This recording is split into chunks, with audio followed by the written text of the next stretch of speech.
ठाकुर जी से। किससे लड़ेंगे? जब प्यार करेंगे तो उन्हीं से लड़ जाते हैं। तुमको अपने दासों पर ही माया चलाने में मजा आता है। दुनिया को फंसाए हो, दुनिया को फंसाए हो तो फंसाए रहो। अरे कम से कम जिन्होंने मोड़ मुड़ा के आपके चरणों तो रोक दो ना अपनी बलवती माया को, हुस्का देते हो, पटक दो इसको, तो तुम्हें मजा आता है। जो खुद गिरे हुए तुम्हारे चरणों में है, अरे मुझ टेक के निकल रहे हो तो पटका दो। पहले कह रहे त्राहिमाम शरणागत में आपको, बेचारे मरे को मरवा पिटवा रहे हो। कम से कम शरणागतों पर तो दया करो, शरणागतों पर तो अपनी माया को रोक दो कि वो आपकी माया आपके शरणागतों पर अपना जाल ना बुने। पर तुम मानते नहीं हो।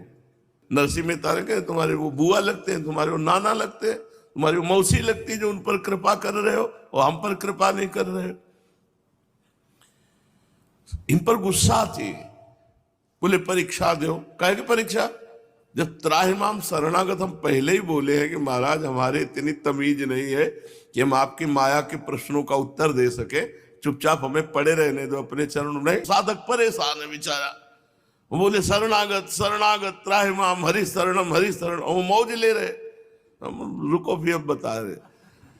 नारद जी क्या कह रहे हैं भगवान से? परम स्वतंत्र न सिर पर कोई, भावे मन करो तुम सोई, डाहकी परचो बहु भांति। बहुत तुम्हारा यश है, बड़ी महिमा है, बड़े स्वतंत्र हो, लेकिन आज तुम्हें पता चलेगा अपने दास नारद के पाले पड़े हो। जाओ, जैसे मैं स्त्री वियोग में दुखी हो रहा हूं वैसे तुम रोगे। तुमने जैसे मुझे बंदर का रूप दिया वही बंदर का रूप तुम्हारी सहायता करेगा। भगवान हाथ जोड़ के स्वीकार करते। कभी कभी गुस्सा आता है। एक बार 15-20 वर्ष पहले राधा वल्लभ जी के पास गए, सामने का क्या जो आपकी शरण में है उनके ऊपर नाना प्रकार का प्रहार करवा रहे हो, नाना प्रकार की विषमताएं डाल रहे हो। अरे जो शरण में उनके ऊपर काहे गया है? अरे दूसरे दिन से सब ठीक। उनका खेल ऐसा, गाली सुनना चाहते हैं, तुम मत देना। कि तुम वैसे ही बहुत विचित्र उनकी शक्तियां हैं। वो तो प्रेम की गाली होती है ना, जब अंदर प्रेम होता है, अंदर उल्लास शुरू होती है, अंदर से रो रहे हैं, बाहर से कटु वचन बोल रहे हैं उनके लिए, शायद वो यही सुनना चाहते हैं।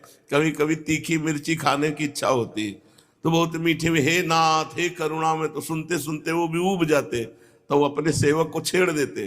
तो जब छेड़ देते वो तिल मिलाता है तो इन्हीं के ऊपर गर्म होता है।